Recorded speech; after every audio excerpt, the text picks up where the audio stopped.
Looking forward to the first game, West Virginia, Penn State. Getting to play a Big Ten guy. I know a lot of Big Ten fans in here, obviously, at Michigan Channel. What's your thinking on that game, Mark? Where do you think you think West Virginia can keep it close, or you think Penn State's going to blow them out again? I think Michigan. I got Michigan on the brain. I think Penn State is a decidedly better team, but a couple things here because I've heard a couple people just completely dismiss this game. Penn State's toughest games are bam, bam, bam. Not even mention West Virginia. I've seen this a few times. They're going into a hornet's nest, and you know that a lot better than I do. So they're playing at West Virginia, and we've seen some preseason. We see all these rankings that come out, the toughest places to play, and that's probably where West Virginia gets shortchanged again. That is a tough place to play. Coming off 9-4, playing a rival, playing an old-time rival. If you're not aware, folks, from back in the day when both were independents and they would play every year. And Penn State, they're going to be ranked 7th or 8th in the country, something in that range. They're going to be up for that game. And having lost last year in a game that I think was more competitive than the final score would indicate, it was well within range for early into the fourth quarter. Somewhere in that range, it got away from West Virginia, late third quarter, something like that. Penn State scored a final touchdown with 30 seconds left. That didn't matter. That made it There was look 6 worse. seconds to go. 6 seconds to go. So I thought 38-15. So it was really 31-15. So I'm thinking that factor in terms of, and I'm not a big revenge guy in terms of that being a factor, but I do think that this might be a slightly different situation in terms of a revenge factor, since I think there's an incentive for a team that feels like they're being dismissed, they're being overlooked. And I'm not saying Penn State's overlooking them, but fans, media are overlooking this game as, oh, it's a nice little opening weekend, but Penn State's going to win by a few touchdowns and move on. And especially when that team has been on the field with the other team the year before, and they can gauge, we're pretty close. We can compete with them. They were better, but we were on the road. And then we build up all this confidence from winning 9 games after that. They went 9-3 after that. And then on top of that, Joey, as you well know, Penn State is replacing all 3 coordinators. And this is their first game. This is their first game. And that's the other thing, like you mentioned, West Virginia played in that game, and it was close up until the fourth quarter. It was. I mean, they scored like about with 5 minutes to go in the fourth quarter, and they scored again with 6 seconds to go in the fourth quarter. So, you take the last 5 minutes of the game out, we had a really close 7-point game, the whole game.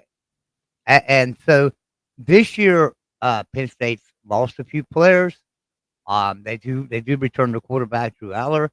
They do return their head coach, but like you say, they lost some coordinators. They changed the coordinators. West Virginia is returning everybody. All their coaches are returning. All the coaches come back. They lost absolutely nobody in coaching. They lost absolutely nobody in transfer portal as far as any players that really mattered. And we lost Zach Frazier, our center, to the NFL. Other than that, we've got 91% of our production coming back on offense.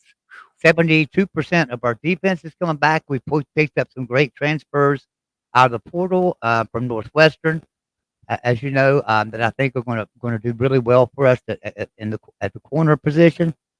So I think West Virginia can hold really well with Penn State this year. I don't see us winning the game, honestly. I don't. But I think it's going to be really close. I think it's going to be a 7-point game, and I really believe West Virginia could pull this out without a doubt. Penn State's a very good team, but I look at the starters and I think, okay, if I look at starters, Penn State might have a slight edge there, but it's not a huge edge because we have so much talent returning and everybody's got experience. I feel like we're going to be great there.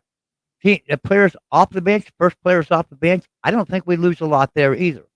It's the depth later in the game when you get somebody hurt, and then you got to give that second stringer a little break, and you got to bring a third teamer in. That's where we drop off, and that's where the game could cost us, I'm afraid. I think we'll be fine as far as starters and even some guys off the bench. But when you get down to maybe some injuries. We have a key injury or something. It could hurt us. I don't worry about our depth at quarterback. We could lose quarterback and be okay. Our second string, Nico Marchio, fourth string, highly recruited quarterback, and he's very good. You know, we've seen that last year. He won 2 games for us last year. He beat Pitt and beat TCU after Garrett Green got hurt and went down. So I'm happy with our second string. I'm not worried about our running backs. Our running back room is loaded. I mean, absolutely loaded. C.J. Donaldson, Jaheim White, two of the best running backs in the country, coming back. I worry about our wide receivers.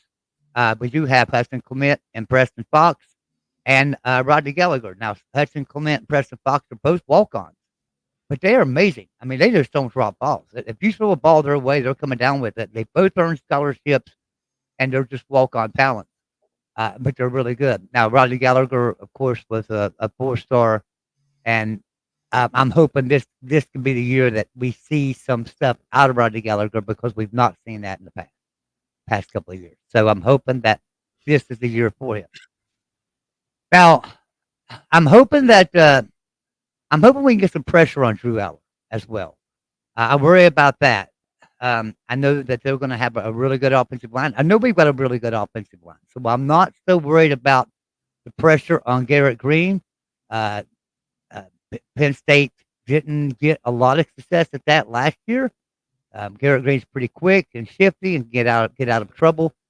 And plus, if you look at things like Wyatt Milam, our left tackle, he doesn't give up he didn't give up a single sack last year, and only 3 hurries the whole year. And you know, and he's coming back, and I know they're really strong off of that edge, and so I'm not so worried about that. Where other teams would probably be very worried about Penn State coming off that edge. So I think it's going to be an exciting game. I think it's going to be a good game. I think West Virginia has a really good chance. I'm picking West Virginia to cover. I'm not picking them to win, but I am picking West Virginia to cover the spread. And the easiest money you'll make all year is Vegas has West Virginia 6.5. That's the easiest money you can make all year because they could win 6.5 games in their sleep. Oh, 6.5. Oh, I thought you meant the spread on the game was 6.5. Oh, no. I meant 6.5 win total for the year. That's the easiest money you can make. Iowa at 7.5 is another easy one. So I'll make this point, Joey. As you well know, yes, I will give the nod to Michigan as having the best defense in the country last year because what they proved in the playoffs and the Big Ten championship game, although you and I could shut out Iowa. However, I think from a personnel standpoint that Penn State might have had the best defense in the country. They were loaded with talent. They had great players on every level, high draft choices on every level of the defense. They lost some of those guys, but they bring back a number of those guys, and they've recruited so well on that side of the ball. They are going to most likely be just in that same level of defensive play this year. They are going to be really good on that side of the ball. Yep. And I'll say this about a prediction, Joey. So Joey's really good about spotting upsets every week, I should say. Every week, Joey will pinpoint some upsets. So follow Joey on the upset picks. I will say this, Joey, because I know people are going to jump all over me if I pull the trigger, because I like to explain something. I take some pride in my prediction record. And folks, if you follow me in my predictions, actually at $100 per pick on picks against the spread and straight up last year, you would have made over $9,000. But, and that was just an average year for me, pretty standard stuff. So I'm not an odds maker. I'm not a handicapper. I don't put myself in the class of those guys because I spend about 20 minutes making predictions. I don't, that's not my livelihood. But I can predict football games pretty well. And I will say this, that I could try to protect my record and just pick chalk every game. And you're going to protect your record pretty well if you play it conservative. But I like to try to look for upsets. And I know I may pick West Virginia to win this game because I think it's a prime spot for an upset. And I know as soon as I do, if I do, that there are going to be people going crazy telling me I'm insane because I think West Virginia is better than Penn State. That doesn't mean that I believe that West Virginia is better than Penn State. If you take out all of the low-level group of 5 games and the FCS opponents, when West Virginia plays Duquesne, obviously they're going to win that game. We don't even need to think about it. But if you just look at competitive power conference football, the favorite wins 75% of the time, 80% of the time, something in that range. May not even be that high. That means if you're going to make logical, reasonable judgments and not try to protect your record and pick chalk across the board, you need to look for upsets, and there are going to be upsets. Another fun little fact I like to throw out there, Joey, is that this is almost like clockwork every week in the top 25. So since some teams have bye weeks and some teams play each other within the top 25, there's usually about 20 games within the top 25, 20 to 22 games. There are 4 to 5 upsets every week, like clockwork. So, folks, you got to find about 20 to 25% of the games, they will be upsets. Yeah, and some great teams to watch out for. But it's like Appalachian State and Liberty and James Madison. If they're playing a Power 5, look at the Power 5 team they're playing. There's probably a pretty good chance they could upset them. Those teams are really, really good at upsetting. Look, I mean, Appalachian State, we know how good they are. Don't we, Michigan? Don't we, Arkansas? Don't we, Texas A&M? I mean, we know how good App State can be at upsetting people. But guess what? Liberty and James Madison are coming along and doing that too. So it's good teams to watch. I always look at their schedules because if we're going to play a Power 5 team, I'm likely going to bet on them a little bit. Maybe not a lot, but I'm going to put a little bit of money on them to possibly upset that Power 5 team. Unless it's somebody like Alabama or Georgia or Ohio State, obviously. I'm probably not. But, if they're playing, you take an App State, you put them against Florida this year, I'd probably pick an App State, honestly. Florida's down. Any other time I probably wouldn't. But